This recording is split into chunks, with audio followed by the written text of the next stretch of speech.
سلام، خوش اومدین به چنل. من امو اسکوباروف هستم. یه سری ویدیو راجع به قتلای مرموز و آدمای گمشده‌ای که پرونده اونها هنوز حل نشده است و توی اداره پلیس باز هست واسهتون آماده کردم. امیدوارم که از این اپیزود خوشتون بیاد. لایک و سابسکرایب یادتون نره.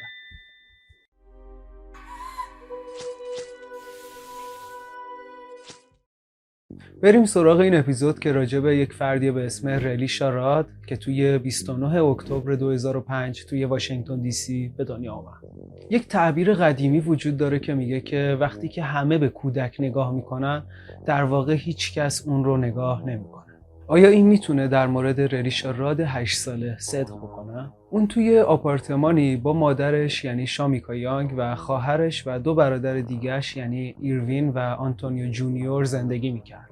اعضای خانواده‌اش میگن که ریلیشا عاشق بازی کردن با برادرای کوچکترش بود و به اونها کمک میکرد توی انجام دادن کارهای خونه و اگر اونها کار اشتباهی انجام میدادن از نصیحت کردن اونها دریغ نمیکرد.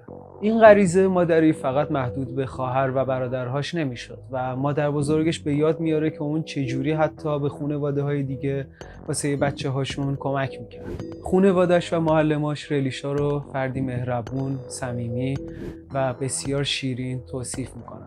مادرش میگه که ریلیشا از اون دسته افرادی بود که همه بلافاصله عاشق اون میشدن و دوست صمیمی همه بود. توی سال 2012 خانواده ریلیشا به پناهگاهی نقل مکان کردن که قبلا در اونجا بیمارستان عمومی دی سی بود.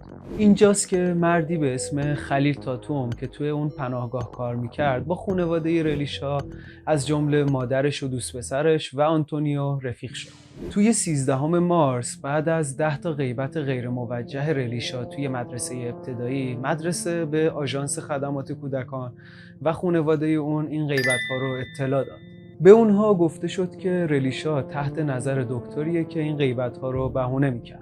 6 روز بعد یک مددکار اجتماعی از پناهگاهی که ریلیشا و خانواده‌اش توی اونجا زندگی می‌کردن بازدید کرد و متوجه شد که دکتر مسئول ریلیشا در واقع همون خلیل تاتوم سرایدار پناهگاهه. توی این مرحله خانواده‌اش و مقامات می‌ترسیدن که خلیل تاتوم ریلیشا رو گرفته باشه.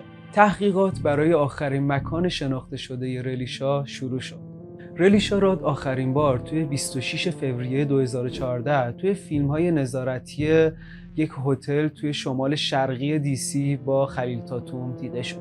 طبق گزارش پلیس اون توی روز 1 مارس با خلیل تاتوم توی مسافرخونه‌ای به عنوان آخرین مکان شناخته شده اون دیده شده و تقریباً 1 ماه قبل از ناپدید شدن اون بوده. روز بعد خلیل تاتوم در حال خرید کیسه‌های زباله پیمانکاری، گالون، آهک و بیل از فروشگاهی تو همون نزدیکی بود. اون بعداً توی نزدیکی پارک کنیلورث و باغ‌های آبی دیده شده. مادر ریلیشا یعنی شامیکا و ناپدریش توی پناهگاه مورد بازجویی قرار گرفتن. پلیس همچنین از عمه ریلیشا و مادر بزرگش بازجویی کرد. توی همون روز خلیل تاتوم به همراه همسرش وارد اتاقی توی مسافرخونه ردروف مریلند میشن.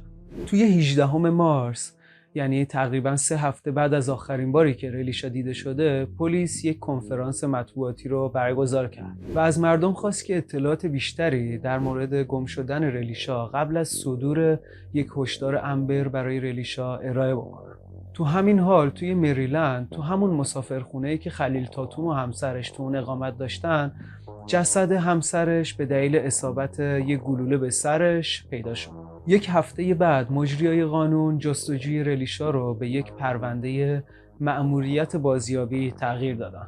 توی اول آوریل جسد خلیل تاتوم توی پارک کنیلورث به دلیل اصابت گلوله به سرش پیدا شد.